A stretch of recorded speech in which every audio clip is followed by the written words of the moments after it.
Hello friends, welcome to the Sandhan study. Daily current affairs video में आपका स्वागत है। तो आज है 23 जनवरी 2026। तो शुरू करते हैं आज का करंट अफेयर्स। हाल ही में भारत और किस देश के बीच वरुण नौसैनिक अभ्यास आयोजित किया गया? इस प्रश्न का जवाब है ऑप्शन बी, फ्रांस। इस प्रश्न की व्याख्या है, भारत और फ्रांस के बीच वरुण अभ्यास एक द्विपक्षीय नौसैनिक अभ्यास है। इसकी शुरुआत 1993 में हुई थी, जिसे 2001 में वरुण नाम दिया गया। यह अभ्यास दोनों देशों के नौसैनिकों के बीच रणनीतिक सहयोग, आपसी विश्वास और समुद्री सुरक्षा को मजबूत करने का कार्य करता है। इस प्रश्न से संबंधित पीवाईक्यू है, निम्नलिखित में से कौन सा युगल देश और अभ्यास सही सुमेलित है? नेक्स्ट क्वेश्चन है, भारत का पहला ग्रीन हाइड्रोजन हब किस राज्य में विकसित किया जा रहा है? इस प्रश्न का जवाब है ऑप्शन ए, केरल। इस प्रश्न की व्याख्या है, भारत का पहला ग्रीन हाइड्रोजन हब केरल के कोच्चि और तिरुवनंतपुरम में विकसित किया जा रहा है। इस परियोजना का मुख्य कार्बन उत्सर्जन को कम करना और भारत को स्वच्छ ऊर्जा के क्षेत्र में आत्मनिर्भर बनाना। केरल सरकार ने इसके लिए 200 करोड़ रुपए का बजट आवंटित किया है, जिसमें इलेक्ट्रोलाइजर संयंत्र और बुनियादी ढांचे का विकसित किया जाएगा। इस प्रश्न से संबंधित पीवाईक्यू है, राष्ट्रीय हरित हाइड्रोजन मिशन के संदर्भ में निम्नलिखित कथनों पर विचार कीजिए। नेक्स्ट क्वेश्चन है, हाल ही में किस शहर में स्टार्टअप महाकुंभ 2026 का आयोजन किया गया? इस प्रश्न का जवाब है ऑप्शन सी, नई दिल्ली। इस प्रश्न की व्याख्या है, स्टार्टअप हब महाकुंभ 2026 का आयोजन नई दिल्ली में भारत मंडपम और यशोभूम IICC में किया गया। यह भारत के स्टार्टअप इकोसिस्टम का सबसे बड़ा समागम है। इसका उद्देश्य है भारतीय स्टार्टअप निवेशकों, इनक्यूबेटर्स और नीति निर्माताओं को एक मंच पर लाना है। इसका प्रमुख बिंदु है, इसमें AI, फिनटेक, एग्रीटेक और डीप टेक जैसे विभिन्न क्षेत्रों के लिए समर्पित मंडपम बनाए गए हैं। इसमें भागीदारी करने वाले हजारों स्टार्टअप्स और 50 से अधिक देशों के प्रतिनिधियों ने हिस्सा लिया, जिससे विकसित भारत @2047 के विजन को मजबूती मिली। इस प्रश्न से संबंधित पीवाईक्यू है, हाल ही में चर्चा में रहा भारत मंडपम कहां स्थित और इसका मुख्य उपयोग क्या है? नेक्स्ट क्वेश्चन है, किस दिन भारत में राष्ट्रीय मतदाता दिवस मनाया जाता है? इस प्रश्न का जवाब है ऑप्शन बी, 25 जनवरी को। इस प्रश्न की व्याख्या है, भारत में प्रतिवर्ष 25 जनवरी को राष्ट्रीय मतदाता दिवस NVD मनाया जाता है। इसकी शुरुआत 2011 में निर्वाचन आयोग के 61वें स्थापना दिवस पर हुई थी। भारत और निर्वाचन आयोग की स्थापना 25 जनवरी 1950 में हुई थी। नए मतदाताओं के नामांकन को प्रोत्साहित करना और चुनावी प्रक्रिया में नागरिकों की भागीदारी सुनिश्चित करना, यह लोकतांत्रिक अधिकारों के प्रति जागरूकता फैलाने का एक प्रमुख माध्यम है। इस प्रश्न से संबंधित प्रीवियस ईयर पीवाईक्यू है, भारतीय संविधान के किस अनुच्छेद के तहत भारत निर्वाचन आयोग के गठन का प्रावधान है? नेक्स्ट क्वेश्चन है, हाल ही में जारी ग्लोबल इनोवेशन इंडेक्स में भारत का स्थान क्या रहा? इस प्रश्न का जवाब है ऑप्शन ए, 38वां स्थान रहा। इस प्रश्न की व्याख्या है, विश्व बौद्धिक संपदा संगठन WIPO द्वारा जारी ग्लोबल इनोवेशन इंडेक्स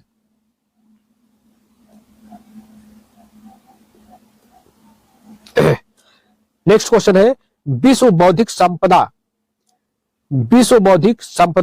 WIPO द्वारा जारी ग्लोबल इनोवेशन इंडेक्स GII 2025 में भारत ने अपनी रैंकिंग में सुधार करते हुए 38वां स्थान प्राप्त किया है।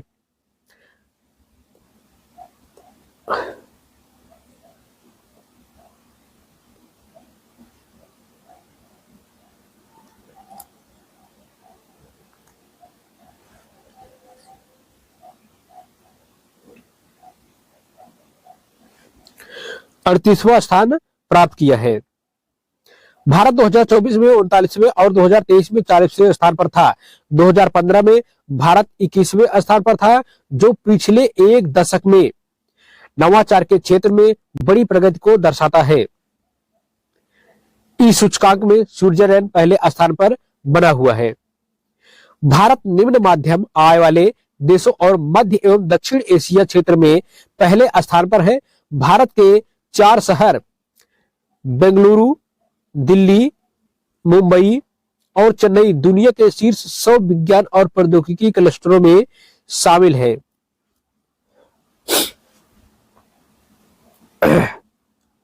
इस प्रश्न से संबंधित पीवाईक्यू है, ग्लोबल इनोवेशन इंडेक्स निम्नलिखित में से किस संस्था द्वारा प्रतिवर्ष जारी किया जाता है?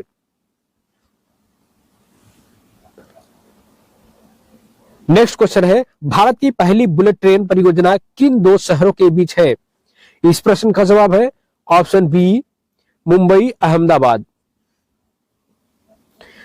इस प्रश्न की व्याख्या है, भारत की पहली बुलेट ट्रेन परियोजना Mumbai Ahmedabad high speed rail MAHSR corridor है और यह 508 किलोमीटर दूरी मार्ग है, जिसे जापान के तकनीकी सहयोग शिंकानसेन तकनीकी से विकसित किया जा रहा है। इसका क्रियान्वयन national high speed rail corporation limited NHSRLCL द्वारा किया जा रहा है।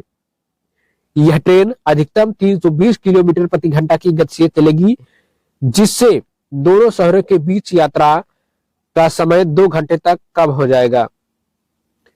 इस मार्ग पर सूरत, बड़ोदरा और साबरमती जैसे कुल 12 स्टेशन होंगे। इस प्रश्न से संबंधित पीवाईक्यू है, शिंकानसेन तकनीकी जो हाल ही में चर्चा में रही किस देश की हाई स्पीड रेल प्रणाली है?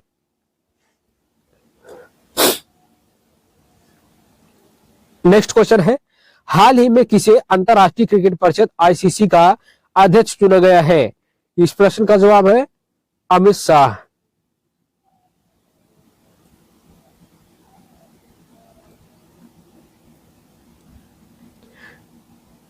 इस प्रश्न का जवाब है जय शाह को। जय शाह को निर्विरोध अंतरराष्ट्रीय क्रिकेट परिषद ICC का नया अध्यक्ष चुना गया है। इनका कार्यकाल उन्होंने 1 दिसंबर 2024 से अपना पदभार संभाला। बहुत पुराना है।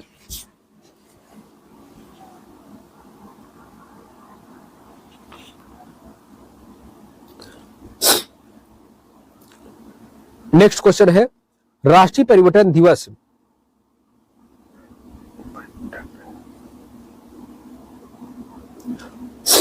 नेक्स्ट क्वेश्चन है, राष्ट्रीय पर्यटन दिवस भारत में कब मनाया जाता है? इस प्रश्न का जवाब है ऑप्शन बी, 25 जनवरी को। भारत में प्रतिवर्ष 25 जनवरी को राष्ट्रीय पर्यटन दिवस मनाया जाता है। देश की अर्थव्यवस्था में पर्यटन के महत्व के बारे में जागरूकता बढ़ाना और भारतीय सांस्कृतिक विरासत एवं प्राकृतिक सुंदरता को वैश्विक स्तर पर बढ़ावा देना है। इसी दिन राष्ट्रीय मतदाता दिवस भी मनाया जाता है। भारत सरकार का पर्यटन मंत्रालय इस दिन विभिन्न कार्यक्रमों के माध्यम से अतुल्य भारत की छवि को मजबूत करता है। विश्व पर्यटन दिवस प्रतिवर्ष 27 सितंबर को मनाया जाता है। संबंधित पीवाईक्यू है, पर्यटन के संदर्भ में स्वदेश प्रदर्शन योजना का मुख्य उद्देश्य क्या है? नेक्स्ट क्वेश्चन है, हाल ही में किस भारतीय शहर को यूनेस्को क्रिएटिव सिटी का दर्जा मिला है? इस प्रश्न का जवाब है ऑप्शन सी, कोझिकोड को। इस प्रश्न की व्याख्या है, यूनेस्को ने केरल के कोझिकोड को साहित्य के शहर के रूप में मान्यता दी है। इसके साथ ही मध्य प्रदेश के ग्वालियर को संगीत के शहर का दर्जा दिया गया है। कोझिकोड यह गौरव प्राप्त करने वाला भारत का पहला शहर है। यह नेटवर्क UCCN उन शहरों को बढ़ावा देता है जो अपने विकास के केंद्र में रचनात्मक जैसे शिल्प, संगीत, साहित्य और पाक कला को रखते हैं। इस प्रश्न से संबंधित पीवाईक्यू है, निम्नलिखित में से कौन सा शहर यूनेस्को के क्रिएटिव सिटीज नेटवर्क में संगीत के शहर के रूप में शामिल है? नेक्स्ट क्वेश्चन है, भारत का पहला ग्रीन हाइड्रोजन हब किस राज्य में विकसित किया जाएगा? इस प्रश्न का जवाब है ऑप्शन सी, ओडिशा। इस प्रश्न की व्याख्या है, ओडिशा के गोपालपुर में भारत का पहला एकीकृत ग्रीन हाइड्रोजन और ग्रीन अमोनिया हब विकसित किया जा रहा है। यह हब भारत के राष्ट्रीय हरित हाइड्रोजन मिशन का हिस्सा है। Tata steel special economic zone में इसे स्थापित किया जा रहा है। शून्य कार्बन उत्सर्जन वाले ईंधन का उत्पादन करना और भारी उद्योगों जैसे स्टील और उर्वरक को स्वच्छ ऊर्जा प्रदान करना है। यहाँ प्रतिवर्ष लाखों टन ग्रीन अमोनिया उत्पादन का लक्ष्य रखा गया है, जिसे अंतरराष्ट्रीय बाजारों में निर्यात भी किया जा सकेगा। संबंधित पीवाईक्यू है, ग्रीन हाइड्रोजन का उत्पादन करने के लिए किस प्रक्रिया का उपयोग किया जाता है। नेक्स्ट क्वेश्चन है, हाल ही में किस दिन विश्व आर्थिक मंच असमानता दिवस मनाया जाता है। इस प्रश्न का जवाब है ऑप्शन सी 20 जनवरी को।